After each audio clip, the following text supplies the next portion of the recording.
Thought Vibration, or the Law of Attraction in the Thought World. Part I. Chapters 1 to 4. Chapter I. The Law of Attraction in the Thought World.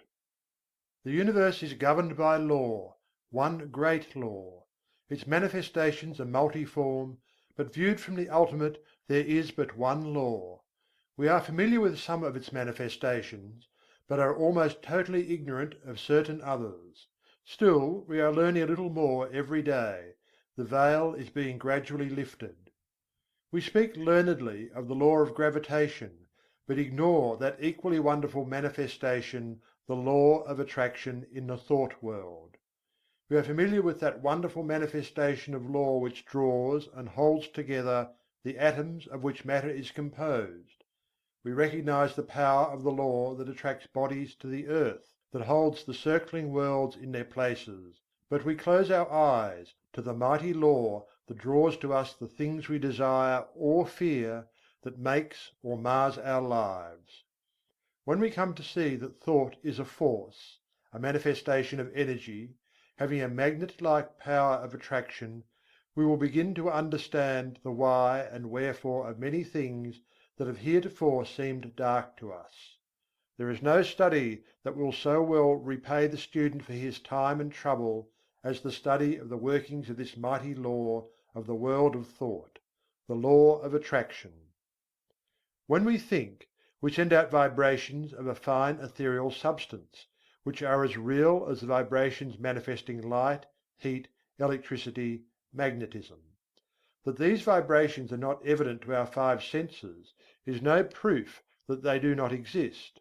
A powerful magnet will send out vibrations and exert a force sufficient to attract to itself a piece of steel weighing 100 pounds, but we can neither see, taste, smell, hear, nor feel the mighty force. These thought vibrations, likewise, cannot be seen, tasted, smelled, heard or felt in the ordinary way, although it is true there are on record cases of persons peculiarly sensitive to psychic impressions, who have perceived powerful thought waves, and very many of us can testify that we have distinctly felt the thought vibrations of others, both whilst in the presence of the sender and at a distance. Telepathy and its kindred phenomena are not idle dreams. Light and heat are manifested by vibrations of a far lower intensity than those of thought, but the difference is solely in the rate of vibration. The annals of science throw an interesting light upon this question. Professor Elisha Gray, an eminent scientist, says in his little book The Miracles of Nature: "There is much food for speculation in the thought that there exist sound waves that no human ear can hear, and colour waves of light that no eye can see. The long, dark, soundless space between 40,000 and 400,000 billion vibrations per second, and the infinity of range beyond 700,000 billion vibrations per second, where light ceases in the universe of motion, makes it possible to indulge in speculation." M. Williams, in his work entitled Short Chapters in Science, says: "There is no gradation between the most rapid undulations or tremblings that produce our sensation of sound, and the slowest of those which give rise to our sensations of gentlest warmth. There is a huge gap between them, wide enough to include another world of motion, all lying between our world of sound and our world of heat and light. And there is no good reason whatever for supposing that matter is incapable of such intermediate activity, or that such activity may not give rise to intermediate sensations, provided there are organs for taking up and sensifying their movements." I cite the above authorities merely to give you food for thought, not to attempt to demonstrate to you the fact that thought vibrations exist. The last named fact has been fully established to the satisfaction of numerous investigators of the subject, and a little reflection will show you that it coincides with your own experiences. We often hear repeated the well-known mental science statement, "Thoughts are things," and we say these words over without consciously realizing just what is the meaning of the statement. If we fully comprehended the truth of the statement and the natural consequences of the truth back of it, we should understand many things that have appeared dark to us, and would be able to use the wonderful power, thought force, just as we use any other manifestation of energy. As I have said, when we think, we set into motion vibrations of a very high degree, but just as real as the vibrations of light, heat, sound, electricity.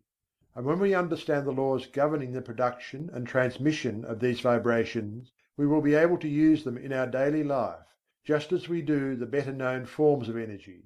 That we cannot see, hear, weigh, or measure these vibrations is no proof that they do not exist. There exist waves of sound which no human ear can hear, although some of these are undoubtedly registered by the ear of some of the insects, and others are caught by delicate scientific instruments invented by man. Yet there is a great gap between the sounds registered by the most delicate instrument and the limit which man's mind, reasoning by analogy, knows to be the boundary line between sound waves and some other forms of vibration. And there are light waves which the eye of man does not register, some of which may be detected by more delicate instruments, and many more so fine that the instrument has not yet been invented which will detect them, although improvements are being made every year and the unexplored field gradually lessened. As new instruments are invented, new vibrations are registered by them, and yet the vibrations were just as real before the invention of the instrument as afterward. Supposing that we had no instruments to register magnetism, one might be justified in denying the existence of that mighty force, because it could not be tasted, felt, smelt, heard, seen, weighed, or measured. And yet the mighty magnet would still send out waves of force sufficient to draw to it pieces of steel weighing hundreds of pounds. Each form of vibration requires its own form of instrument for registration. At present the human brain seems to be the only instrument capable of registering thought waves, although occultists say that in this century scientists will invent apparatus sufficiently delicate to catch and register such impressions. And from present indications it looks as if the invention named might be expected at any time. The demand exists, and undoubtedly will be soon supplied. But to those who have experimented along the lines of practical telepathy, no further proof is required than the results of their own experiments. We are sending out thoughts of greater or less intensity all the time, and we are reaping the results of such thoughts. Not only do our thought waves influence ourselves and others, but they have a drawing power, they attract to us the thoughts of others, things, circumstances, people, luck, in accord with the character of the thought uppermost in our minds. Thoughts of love will attract to us the love of others, circumstances and surroundings in accord with the thought, people who are of like thought. Thoughts of anger, hate, envy, malice, and jealousy will draw to us the foul brood of kindred thoughts emanating from the minds of others, circumstances in which we will be called upon to manifest those vile thoughts, and will receive them in turn from others, people who will manifest in harmony, and so on. A strong thought or a thought long continued will make us the centre of attraction for the corresponding thought waves of others. Like attracts like in the thought world. As ye sow, so shall ye reap. Birds of a feather flock together in the thought world. Curses like chickens come home to roost, and bringing their friends with them. The man or woman who is filled with love sees love on all sides and attracts the love of others. The man with hate in his heart gets all the hate he can stand. The man who thinks fight generally runs up against all the fight he wants before he gets through. And so it goes: each gets what he calls for over the wireless telegraphy of the mind. The man who rises in the morning feeling grumpy usually manages to have the whole family in the same mood before the breakfast is over. The nagging woman generally finds enough to satisfy her nagging propensity during the day. This matter of thought attraction is a serious one. When you stop to think of it, you will see that a man really makes his own surroundings, although he blames others for it. I have known people who understood this law to hold a positive, calm thought, and be absolutely unaffected by the inharmony surrounding them. They were like the vessel from which the oil had been poured on the troubled waters. They rested safely and calmly while the tempest raged around them. One is not at the mercy of the fitful storms of thought after he has learned the workings of the law. We have passed through the age of physical force on to the age of intellectual supremacy, and are now entering a new and almost unknown field, that of psychic power. This field of energy has its established laws, as well as have the others, and we should acquaint ourselves with them, or we will be crowded to the wall, as are the ignorant on the plains of effort. I will endeavour to make plain to you the great underlying principles of this new field of energy which is opening up before us, that you may be able to make use of this great power, and apply it for legitimate and worthy purposes, just as men are using steam, electricity, and other forms of energy today. CHAPTER II. Thought waves and their process of reproduction. Like a stone thrown into the water, thought produces ripples and waves which spread out over the great ocean of thought. There is this difference, however: the waves on the water move only on a level plane in all directions, whereas thought waves move in all directions from a common centre, just as do the rays from the sun. Just as we here on earth are surrounded by a great sea of air, so are we surrounded by a great sea of mind. Our thought waves move through this vast mental ether, extending, however, in all directions as I have explained, becoming somewhat lessened in intensity according to the distance traversed, because of the friction occasioned by the waves coming in contact with the great body of mind surrounding us on all sides. These thought waves have other qualities differing from the waves on the water. They have the property of reproducing themselves. In this respect they resemble sound waves rather than waves upon the water. Just as a note of the violin will cause the thin glass to vibrate and sing, so will a strong thought tend to awaken similar vibrations in minds attuned to receive it. Many of the stray thoughts which come to us are but reflections or answering vibrations to some strong thought sent out by another. But unless our minds are attuned to receive it, the thought will not likely affect us. If we are thinking high and great thoughts, our minds acquire a certain keynote corresponding to the character of the thoughts we have been thinking; and this keynote once established, we will be apt to catch the vibrations of other minds keyed to the same thought. On the other hand, let us get into the habit of thinking thoughts of an opposite character, and we will soon be echoing the low order of thought emanating from the minds of the thousands thinking along the same lines. We are largely what we have thought ourselves into being, the balance being represented by the character of the suggestions and thoughts of others which have reached us either directly by verbal suggestions, or telepathically by means of such thought waves. Our general mental attitude, however, determines the character of the thought waves received from others, as well as the thoughts emanating from ourselves. We receive only such thoughts as are in harmony with the general mental attitude held by ourselves; the thoughts not in harmony affecting us very little, as they awaken no response in us. The man who believes thoroughly in himself, and maintains a positive, strong mental attitude of confidence and determination, is not likely to be affected by the adverse and negative thoughts of discouragement and failure emanating from the minds of other persons in whom these last qualities predominate. At the same time, these negative thoughts, if they reach one whose mental attitude is pitched on a low key, deepen his negative state and add fuel to the fire which is consuming his strength, or, if you prefer this figure, serve to further smother the fire of his energy and activity. We attract to ourselves the thoughts of others of the same order of thought. The man who thinks success will be apt to get into tune with the minds of others thinking likewise, and they will help him, and he them. The man who allows his mind to dwell constantly upon thoughts of failure brings himself into close touch with the minds of other failure people, and each will tend to pull the other down still more.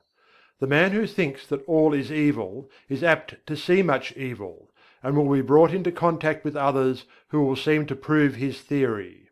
and the man who looks for good in everything and everybody will be likely to attract to himself the things and people corresponding to his thought. We generally see that for which we look. You will be able to carry this idea more clearly if you will think of the Marconi wireless instruments, which receive the vibrations only from the sending instrument which has been attuned to the same key, while other telegrams are passing through the air in near vicinity without affecting the instrument. The same law applies to the operations of thought. We receive only that which corresponds to our mental attunement. If we have been discouraged, we may rest assured that we have dropped into a negative key, and have been affected not only by our own thoughts, but have also received the added depressing thoughts of similar character which are constantly being sent out from the minds of other unfortunates who have not yet learned the law of attraction in the thought world. And if we occasionally rise to heights of enthusiasm and energy, how quickly we feel the inflow of the courageous, daring, energetic, positive thoughts being sent out by the live men and women of the world. We recognize this without much trouble when we come into personal contact with people and feel their vibrations, depressing or invigorating as the case may be. But the same law operates when we are not in their presence, although less strongly. The mind has many degrees of pitch, ranging from the highest positive note to the lowest negative note, with many notes in between, varying in pitch according to their respective distance from the positive or negative extreme.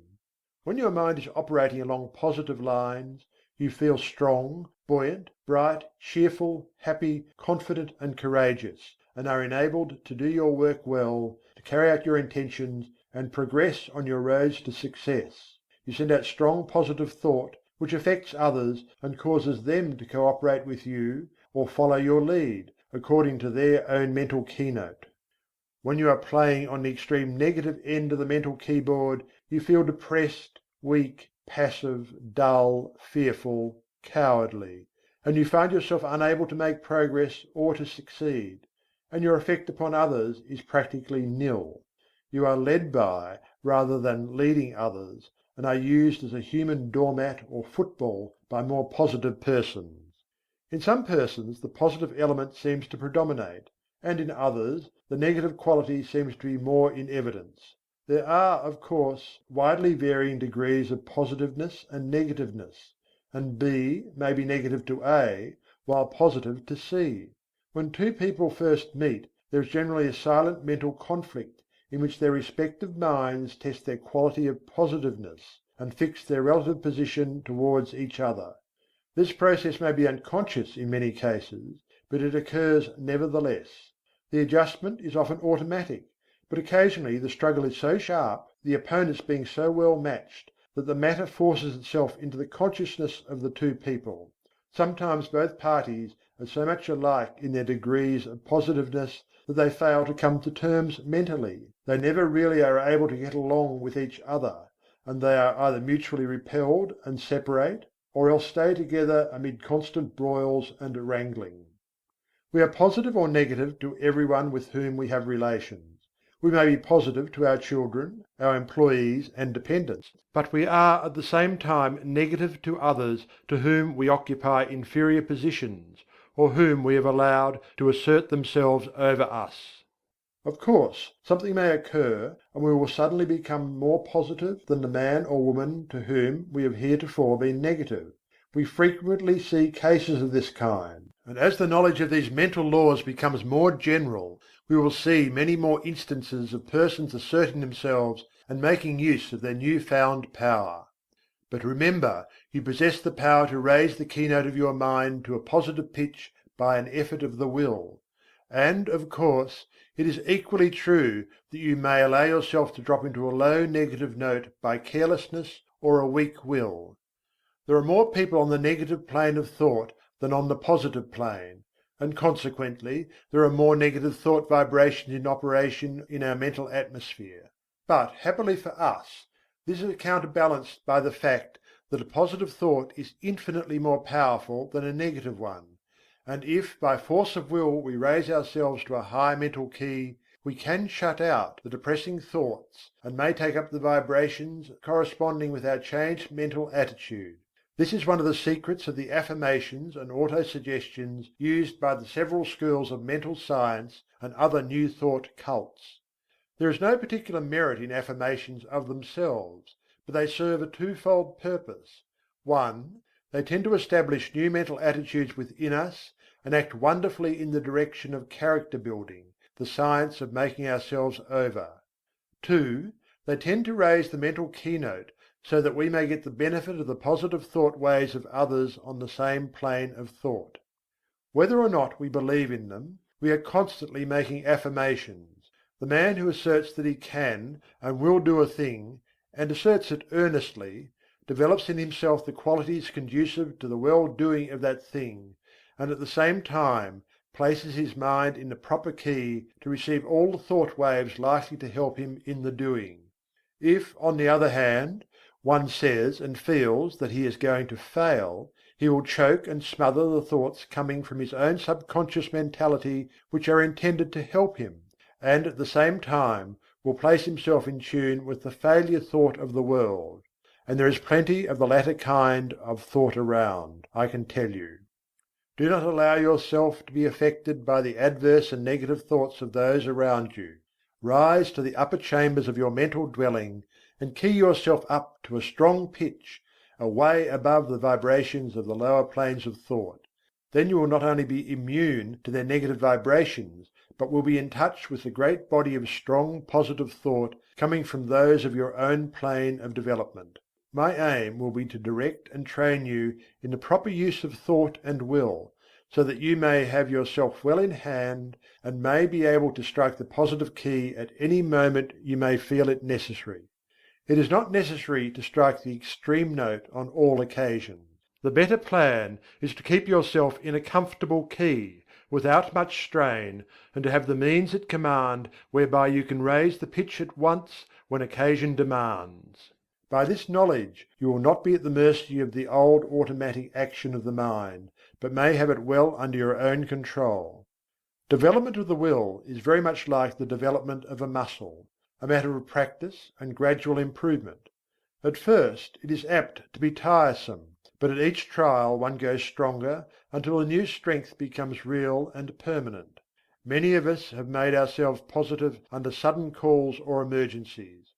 We are in the habit of bracing up when occasion demands, but by intelligent practice you will be so much strengthened that your habitual state will be equal to your bracing up stage now. And then, when you feel it necessary to apply the spur, you will be able to reach a stage not dreamed of at present. Do not understand me as advocating a high tension continuously.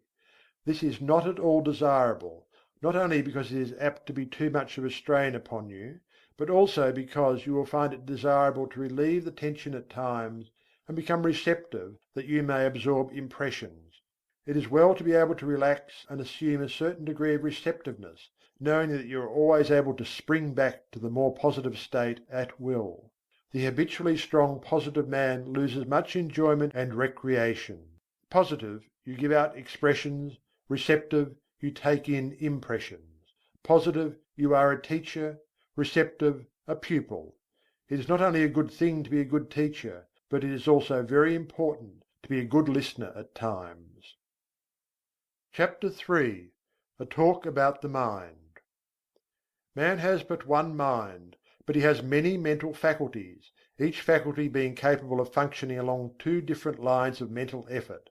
There are no distinct dividing lines separating the two several functions of a faculty, but they shade into each other as do the colours of the spectrum. An active effort of any faculty of the mind is the result of a direct impulse imparted at the time of the effort. A passive effort of any faculty of the mind is the result of either a preceding active effort of the same mind, an active effort of another along the lines of suggestion, thought vibrations from the mind of another, thought impulses from an ancestor transmitted by the law of heredity, including impulses transmitted from generation to generation from the time of the original vibratory impulse imparted by the primal cause, which impulses gradually unfold and unsheath when the proper state of evolutionary development is reached. The active effort is new born, fresh from the mint, whilst the passive effort is of less recent creation, and, in fact, is often the result of vibratory impulses imparted in ages long past. The active effort makes its own way, brushing aside the impeding vines and kicking from its path the obstructing stones. The passive effort travels along the beaten path. A thought impulse, or motion impulse, originally caused by an active effort of faculty, may become, by continued repetition or habit, strictly automatic, the impulse given it by the repeated active effort developing a strong momentum which carries it along passive lines until stopped by another active effort or its direction changed by the same cause. On the other hand, thought impulses or motion impulses continued along passive lines may be terminated or corrected by an active effort. The active function creates, changes, or destroys. The passive function carries on the work given it by the active function and obeys orders and suggestions. The active function produces the thought habit or motion habit and imparts to it the vibrations which carry it along the passive lines thereafter. The active function also has the power to send forth vibrations which neutralize the momentum of the thought habit or motion habit. It also is able to launch a new thought habit or motion habit with stronger vibrations, which overcomes and absorbs the first thought or motion and substitutes the new one.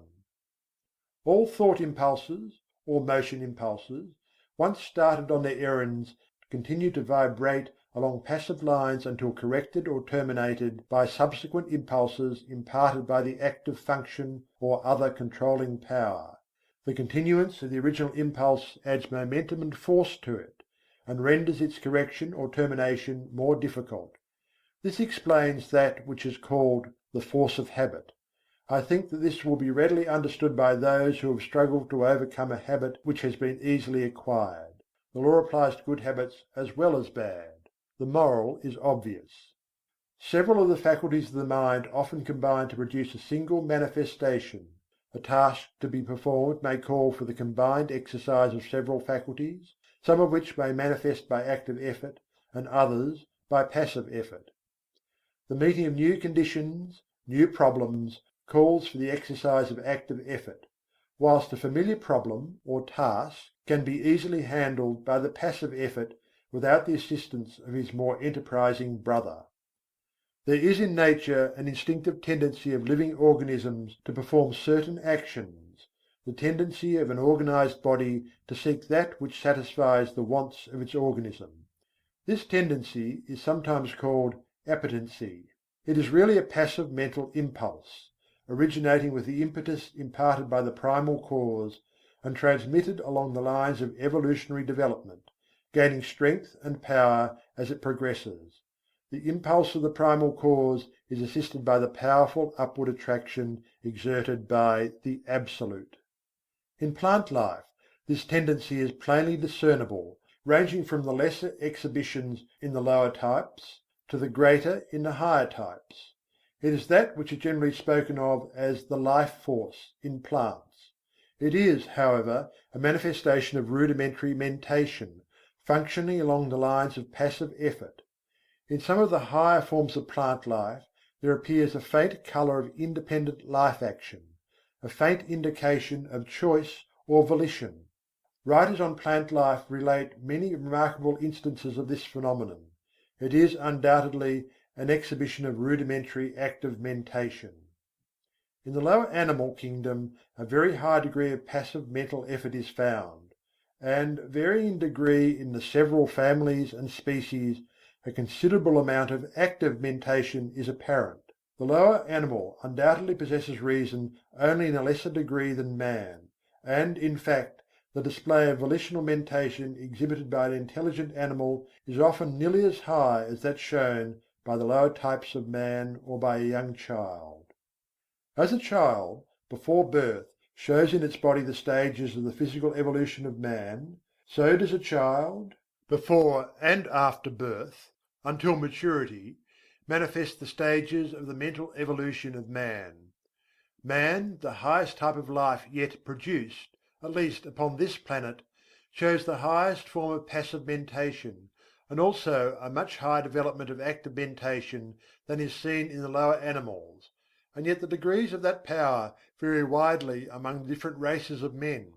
Even among men of our race the different degrees of active mentation are plainly noticeable, these degrees not depending by any means upon the amount of culture, social position, or educational advantages possessed by the individual. Mental culture and mental development are two very different things. You have but to look around you to see the different stages of the development of active mentation in man. The reasoning of many men is scarcely more than passive mentation, exhibiting but little of the qualities of volitional thought. They prefer to let other men think for them. Active mentation tires them, and they find the instinctive, automatic, passive mental process much easier. Their minds work along the lines of least resistance. They are but little more than human sheep. Among the lower animals and the lower types of men, active mentation is largely confined to the grosser faculties, the more material plane; the higher mental faculties working along the instinctive automatic lines of the passive function. As the lower forms of life progressed in the evolutionary scale, they developed new faculties which were latent within them. These faculties always manifested in the form of rudimentary passive functioning, and afterwards worked up through higher passive forms until the active functions were brought into play. The evolutionary process still continues, the invariable tendency being toward the goal of highly developed active mentation. This evolutionary progress is caused by the vibratory impulse imparted by the primal cause, aided by the uplifting attraction of the Absolute. This law of evolution is still in progress, and man is beginning to develop new powers of mind, which, of course, are first manifesting themselves along the lines of passive effort. Some men have developed these new faculties to a considerable degree, and it is possible that before long man will be able to exercise them along the line of their active functions. In fact, this power has already been attained by a few. This is the secret of the Oriental occultists and of some of their Occidental brethren. The amenability of the mind to the will can be increased by properly directed practice. That which we are in the habit of referring to as the strengthening of the will is in reality the training of the mind to recognize and absorb the power within. The will is strong enough, it does not need strengthening, but the mind needs to be trained to receive and act upon the suggestions of the will. The will is the outward manifestation of the I Am. The will current is flowing in full strength along the spiritual wires, but you must learn how to raise the trolley pole to touch it before the mental car will move. This is a somewhat different idea from that which you have been in the habit of receiving from writers on the subject of will power, but it is correct, as you will demonstrate to your satisfaction if you will follow up the subject by experiments along the proper lines. The attraction of the Absolute is drawing man upward, and the vibratory force of the primal impulse has not yet exhausted itself. The time of evolutionary development has come when man can help himself. The man who understands the law can accomplish wonders by means of the development of the powers of the mind, whilst the man who turns his back upon the truth will suffer from his lack of knowledge of the law. He who understands the laws of his mental being develops his latent powers and uses them intelligently. He does not despise his passive mental functions, but makes good use of them also, charges them with the duties for which they are best fitted, and is able to obtain wonderful results from their work, having mastered them and trained them to do the bidding of the higher self. When they fail to do their work properly, he regulates them, and his knowledge prevents him from meddling with them unintelligently, and thereby doing himself harm. He develops the faculties and powers latent within him, and learns how to manifest them along the line of active mentation as well as passive. He knows that the real man within him is the master to whom both the active and passive functions are but tools. He has banished fear and enjoys freedom. He has found himself. He has learned the secret of I Am. Chapter IV. Mind Building. Man can build up his mind and make it what he wills. In fact, we are mind building every hour of our lives, either consciously or unconsciously. The majority of us are doing the work unconsciously, but those who have seen a little below the surface of things have taken the matter in hand and have become conscious creators of their own mentality. They are no longer subject to the suggestions and influences of others, but have become masters of themselves. They assert the "I" and compel obedience from the subordinate mental faculties. The "I" is the sovereign of the mind, and what we call will is the instrument of the "I." Of course, there is something back of this, and the universal will is higher than the will of the individual, but the latter is in much closer touch with the universal will than is generally supposed, and when one conquers the lower self and asserts the "I," he becomes in close touch with the universal will and partakes largely of its wonderful power. The moment one asserts the "I" and finds himself, he establishes a close connection between the individual will and the universal will. But before he is able to avail himself of the mighty power at his command, he must first effect the mastery of the lower self.